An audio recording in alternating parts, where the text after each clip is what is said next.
खैर सीबीआई जांच की इस वक्त सिफारिश कर दी गई है, सीबीआई को जांच सौंप दी गई है। लेकिन कल सब कुछ हो रहा था बेटी को न्याय पथ के नाम पर।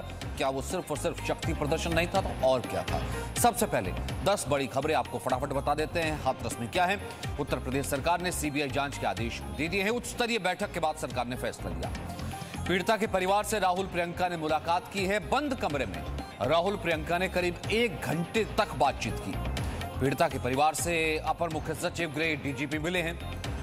अपर मुख्य सचिव गृह डीजीपी ने मुख्यमंत्री को रिपोर्ट दी है। एसआईटी ने फिर से पीड़िता के परिवार से मुलाकात की और एसआईटी की जांच अब जारी रहेगी। अपनी रिपोर्ट वो सरकार को सौंपेगी।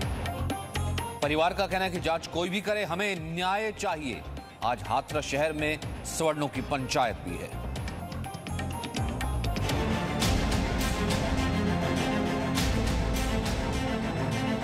न्याय मिलना चाहिए, क्या कोई करे।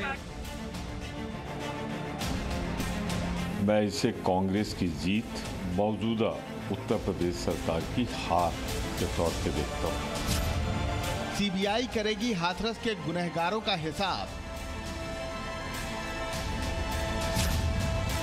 परिवार को न्याय की आस।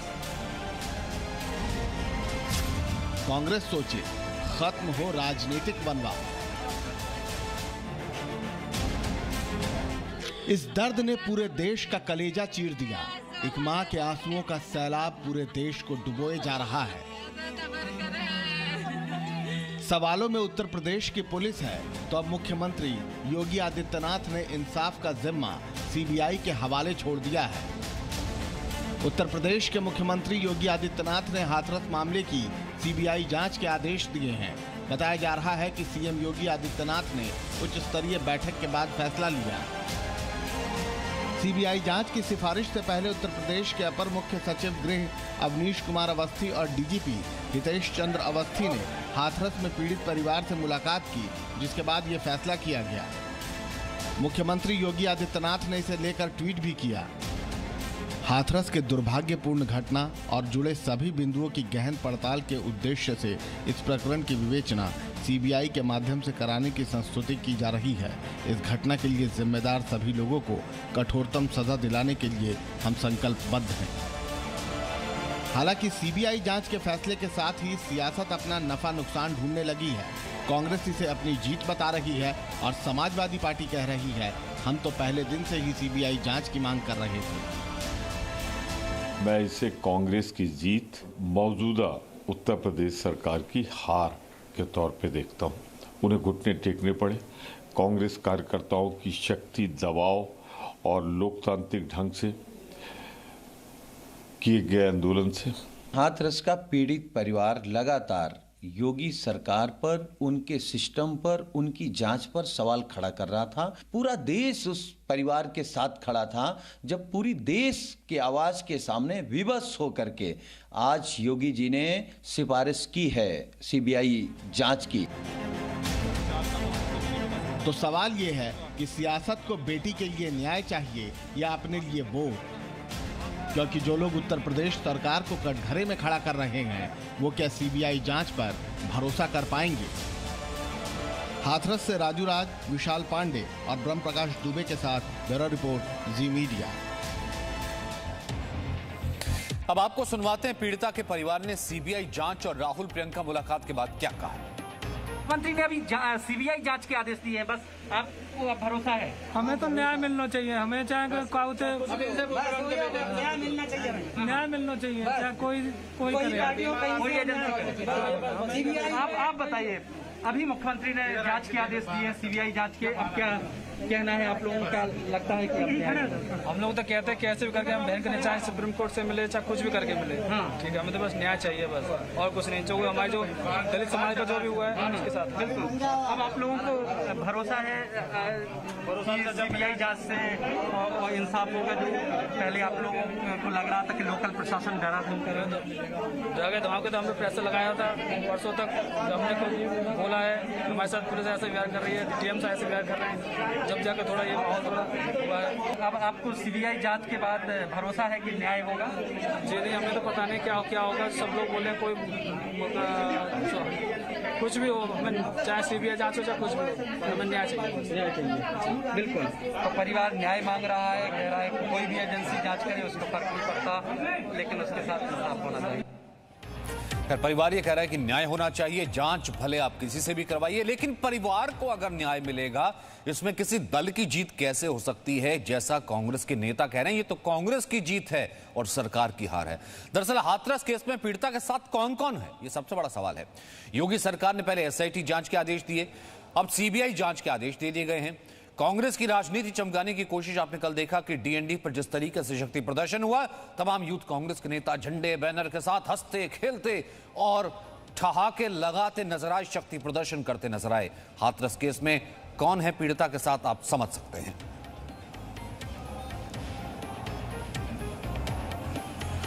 तो कांग्रेस की क्या ये राजनीति नहीं है? अगर राजनीति नहीं है तो क्या ये सहानुभूति का शक्ति प्रदर्शन है? क्योंकि मुलाकात नहीं, दलबल दिखाना था, क्योंकि मालूम था, पहले कह दिया जा चुका था 144 लगी हुई है, अगर आप अकेले जाना चाहते हैं आप चले जाइए, लेकिन 35 सांसदों के साथ, पूरे कांग्रेस के नेताओं के साथ, बैनर और झंडों के साथ आने का क्या औचित्य था? कैमरे के सामने जमकर नौटंकी हुई।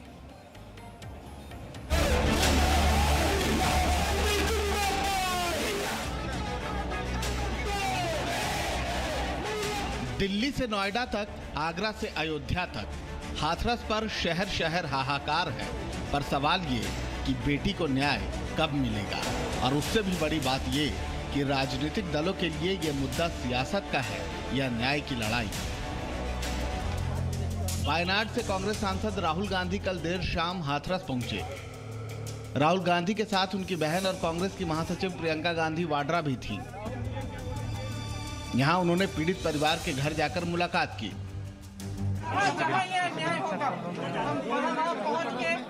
न्याय के खिलाफ लड़ेंगे और खड़े रहेंगे। राहुल गांधी और प्रियंका गांधी दोनों हाथरस दौरे के लिए दोपहर में नोएडा के DND पहुंचे थे। यहां काफी देर तक सियासी गर्मी रही।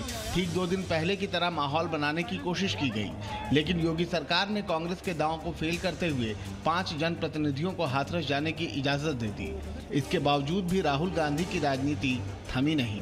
उन्होंने DND पर कांग्रेस कार्यकर्ताओं को संबोधित किया, सियासत चमकाने की कोशिश की। थोड़ा साइड हो जाओ यार। तो सवाल ये कि राहुल हाथरस पीड़ित परिवार का दर्द बांटने के लिए निकले थे या फिर सियासत चमकाने? क्योंकि मंशा अगर दर्द बांटने की थी तो फिर इस लाव लश्कर की जरूरत क्या थी? कोरोना काल में इस तरह भीड़ जुटाने के पीछे मकसद क्या था? उनको इतना प्रताड़ित किया है तो सबसे पहले तो मैं समझ नहीं सकती कि सरकार ऐसा क्यों कर रही है। क्योंकि सरकार का कर्तव्य ये है कि उनको पूरी तरह से सपोर्ट करे, उनकी सहायता करे। इतनी दर्दनाक चीज़ हुई है उनकी बेटी के साथ, इतना खराब हादसा हुआ है, उसके बाद भी अगर हम उन्हें सपोर्ट नहीं कर सकते, उन्हें न्याय नहीं दिलवा सकते, किस काम की है सरकार? कांग्रेस का सियासी हल्ला बोल वाराणसी में भी जारी रहा। वाराणसी में भी कल कांग्रेस कार्यकर्ताओं ने अमेठी से बीजेपी की सांसद स्मृति ईरानी का काफिला रोका, उनका घेराव किया। बाद में स्मृति ईरानी ने कांग्रेस के पॉलिटिकल टूरिज्म पर पलटवार किया। कोई भी राजनेता स्वयं अगर किसी भी विषय पर राजनीति करना चाहता है तो एक लोकतांत्रिक देश में मैं उस नेता को रोक नहीं सकती, लेकिन जनता ये समझती है कि उनकी हाथरस के तरफ जो कूच है वो उनकी राजनीति के लिए है, इंसाफ के लिए नहीं। कांग्रेस हाथरस की घटना पर सियासी रोटी सेक रही है। न्याय के नाम पर दिखावे का प्रदर्शन किया जा रहा है। आगरा में विरोध प्रदर्शन के नाम पर जो कुछ हुआ वो निंदनीय है। पुलिसकर्मियों पर कश्मीर की तरफ पत्थर बरसाए गए। इसके बाद पत्थरबाजी का वीडियो पूरे शहर में वायरल कर दिया गया।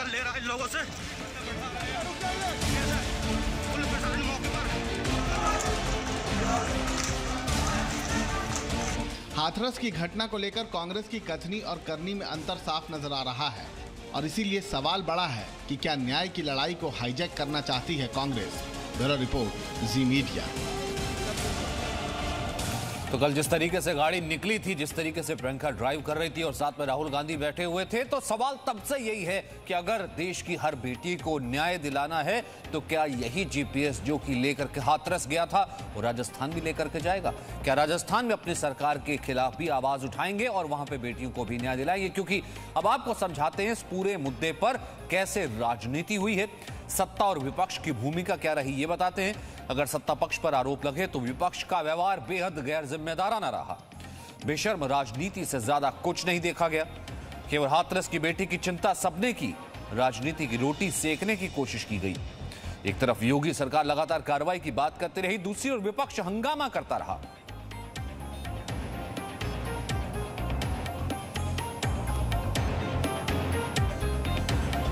पहले एसआईटी जांच की बात की गई। हालांकि सरकार के ऊपर भी तमाम सवाल उठे कि पहले मीडिया को क्यों रोका गया, परिवार को बंधक क्यों बनाए गए, या फिर परिवार को बात करने से क्यों रोकी गई।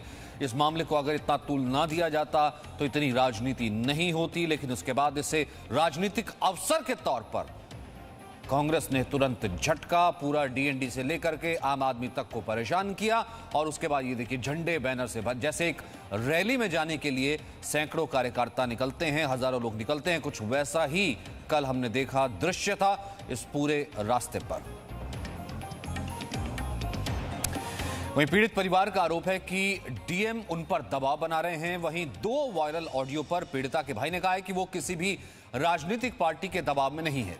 पीड़िता के भाई ने जी न्यूज से बातचीत में क्या कहा, सुनिए। नार्को के लिए आप तैयार हैं? हमने कहीं भी झूठ नहीं बोला। पहली बात तो ये है कि हमारे साथ इतना अत्याचार हो रहा, हमारा ही नार्को टेस्ट है, तो हम इसमें थोड़ा भी नर्वस। ये पहली बार हो रहा है कि किसी पीड़ित परिवार का नार्को टेस्ट हो रहा है। नहीं, सबका इस केस में जितने लोग हैं, पुलिस हो, पीड़ित हो, पुलिस वाले सबका नार्को होना, सच सामने आना चाहिए।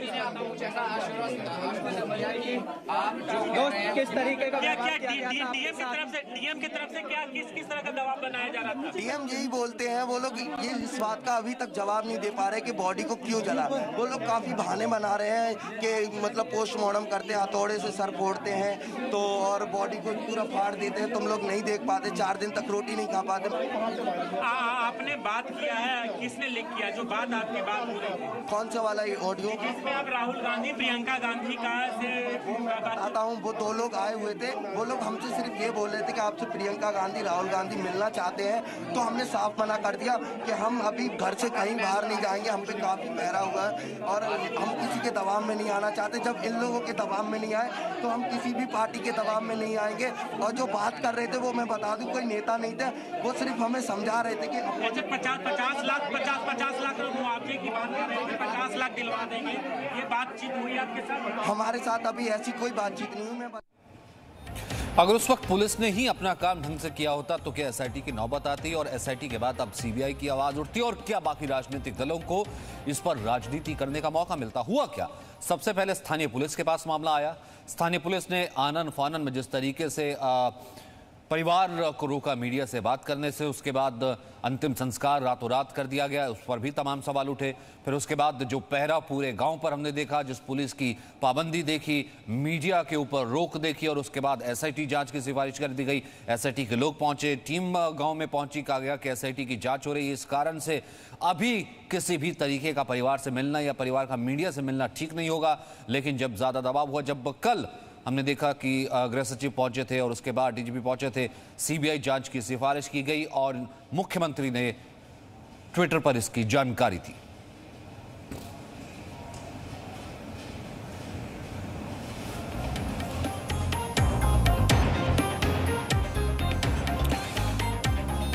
वहीं अब समाजवादी पार्टी के लोग हाथरस जाएंगे। जी, इस वक्त की बड़ी खबर ये आ रही है कि समाजवादी पार्टी के लोग आज हाथरस जाएंगे।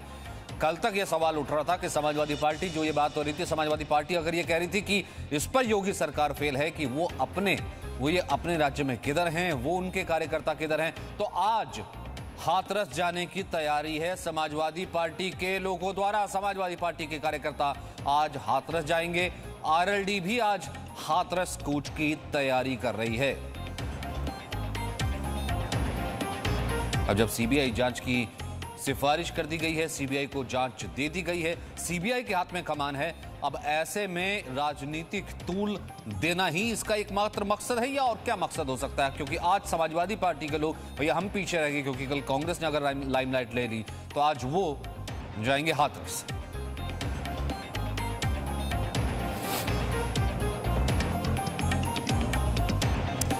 अब इस मामले में पूरा आगे हो क्या सकता है वो हम आपको बताते हैं कि कैसे पहले पुलिस को जांच, फिर उसके बाद एसआईटी जांच और अब सीबीआई जांच की सिफारिश।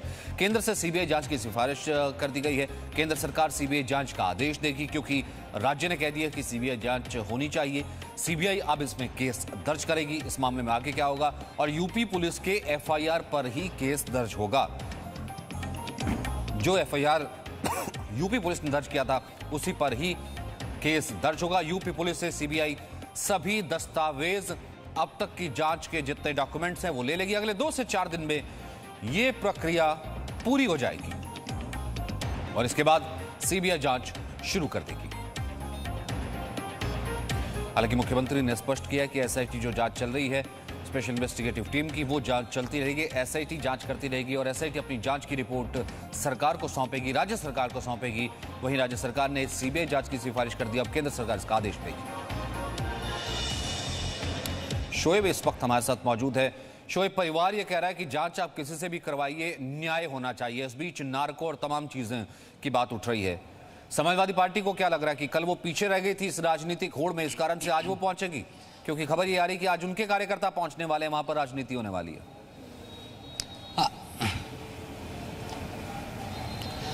बिल्कुल सचिन, देखिए कल से ही एक तरीके से जो राजनीतिक तमाशा है उसकी शुरुआत हो गई है। हालांकि सरकार अगर पहले ये इजाज़त जारी रखती, मीडिया पर पाबंदी नहीं लगाती और राजनेता आते जाते रहते, तो शायद ये तमाम जो चीज़ें हैं अब वो इतनी ज़्यादा ना बढ़ती। लेकिन कल से हमने देखा कि कांग्रेस आई, पहले कांग्रेस के जो नेता है वो आए, और आज समाजवादी पार्टी, उसके बाद ये भी खबर है बसपा के जो नेता है वो भी आएंगे, और कई ऐसे सामाजिक संगठनों के नाम भी सामने आ रहे हैं कि उनके भी प्रतिनिधिमंडल अब मुलाकात करने जाएंगे 5-5, क्योंकि लोगों को जाने की इजाज़त दी गई है। इस सब के बीच जो पीड़ित परिवार है उसका ये कहना है, क्योंकि हमने रात भी बात की, जैसे ही ये सिफारिश की खबर आई कि राज्य सरकार ने सिफारिश कर दी है सीबीआई जांच के लिए, तो पीड़ित परिवार कह रहा है कि वो सीबीआई की जांच नहीं चाहता, बल्कि वो सुप्रीम कोर्ट के जज की निगरानी में जांच चाहता है। वहीं जो आरोपी पक्ष है, हमने उनसे भी बात की, वो सीबीआई जांच से उनका भी यही कहना है कि सीबीआई जांच हो, हमें कोई दिक्कत नहीं है, लेकिन अगर कोई निर्दोष है उसको ना फंसाया जाए। वो अपने उनके जो आरोपी है उनको वो गुनहगार नहीं मानते, बल्कि उनको कह रहे हैं फंसाया जा रहा है। और आज इन्हीं तमाम चीज़ों को लेकर एक पंचायत भी है सवर्ण समाज की हाथरस में। कुछ देर के बाद लोग जुटेंगे, परसों भी ऐसा हुआ था, और कल शाम के वक्त भी बड़ी तादाद में जहां बैरिकेड लगाए गए हैं गांव से 2 किलोमीटर पहले, वहाँ हाथों में बैनर लेकर कुछ लोग खड़े थे। वो भी उन पर बैनर पर ये लिखा था कि निर्दोषों को मत फंसाओ, गुनहगार को सजा दो। तो कुल मिलाकर एक तरफ सच्चाई जो सच्चाई है उसको जानने की लोग कोशिश कर रहे हैं, या लोग जानना चाहते हैं दरअसल इस पूरे मामले की सच्चाई क्या है। लेकिन दूसरी तरफ राजनीतिक जो तमाशा है उसकी शुरुआत हो गई है कल से, और कल कांग्रेस, जैसे ही कांग्रेस का दल पहुंचा, अब अलग अलग जो राजनीतिक दल है उनके प्रतिनिधियों का आने का सिलसिला भी यहाँ पर शुरू हो गया है। अपनी अपनी जो सियासत है वो चमकाई यहाँ पर जा रही है, और जो भी आता है वो यकीनन परिवार से मिलने के बाद सरकार को कोसता है और फिर अपने घर या अपने शहर में वापस चला जाता है। रह जाता है यहाँ पर पीड़ित परिवार और उनका जो दर्द है। कल हमने देखा कि इतनी बड़ी तादाद थी लोगों की उस घर में। सबसे बड़ी बात, एक बात बताइए कि जब सीबीआई जांच कर रही है, एसआईटी ऑलरेडी जांच कर रही है, लोकल पुलिस के पास था, ठीक है, हम उस वक्त कह सकते हैं कि केस को ठीक तरीके से हैंडल नहीं किया गया, डगमग होगा ये पूरा केस। लेकिन परिवार से क्या करेंगे कार्यकर्ता जाकर के? परिवार से क्या पूछेंगे जब सीबीआई ऑलरेडी जांच कर रही है? और दूसरा, क्या अपने आप में शोएब ये एक तरीके का अलग मामला नहीं है क्या? राजनीतिक दल जा करके, क्योंकि जातिगत रंग देने की कोशिश पहले दिन से की जा रही है, इस चीज को इन्फ्लुएंस भी कर सकते हैं।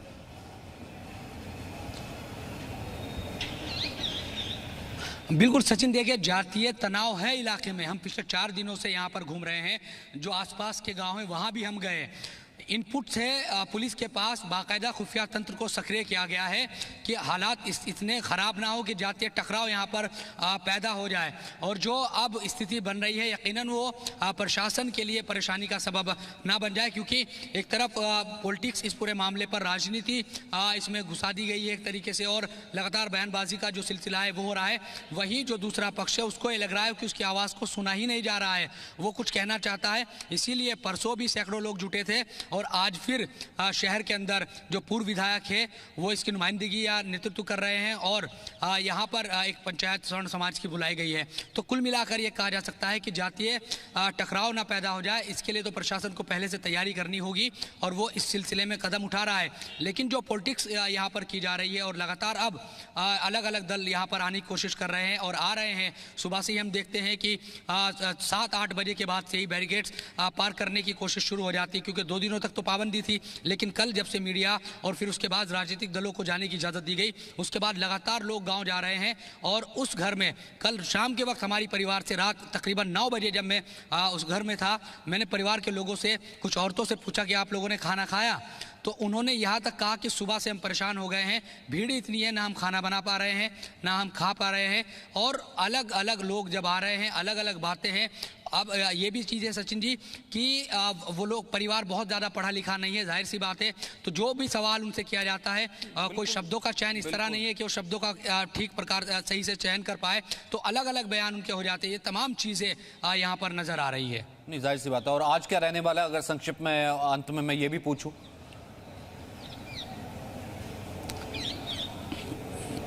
हाँ, देखते एक तो हाथरस में आज पंचायत है, एक जो आरोपी पक्ष है उसको लेकर है कि क्या उसकी बात नहीं सुनी जा रही है, लोग जुटेंगे। दूसरा, समाजवादी पार्टी का जो एक डेलीगेशन है वो यहाँ पर आ रहा है। इसके साथ साथ कई सामाजिक संगठन के जो जुड़े हुए लोग हैं वो भी पीड़िता से मुलाकात करने वाले हैं। ये तमाम चीज़ें आज भी यहाँ पर रहने वाली है। सचिन, बहुत बहुत शुक्रिया शोएब फिलहाल इस बातचीत के लिए। देखिए, इस वक्त भी राजनीति इस पर जमकर हो रही है। भले हमने देखा कि साथ समाजवादी पार्टी, जो कि पहले जिसको लगा कि हो सकता है इस राजनीतिक रस्साकशी में वो कहीं पीछे रह गई है, तो आज हालांकि जांच के आदेश तक दे दिए गए, लेकिन वो फिर भी परिवार से मिलना चाहता है, गांव में जाना चाहता है। किस लिए? जबकि ऐसे लगातार इनपुट्स हैं कि इस मामले को जाति रंग देने की कोशिश की जा रही है। ऐसा ना किया जाए क्योंकि वहां पर तनाव भी हो सकता है। लेकिन विपक्ष जो है गैर जिम्मेदाराना बिहेवियर इस पर लगातार करता चला जा रहा है।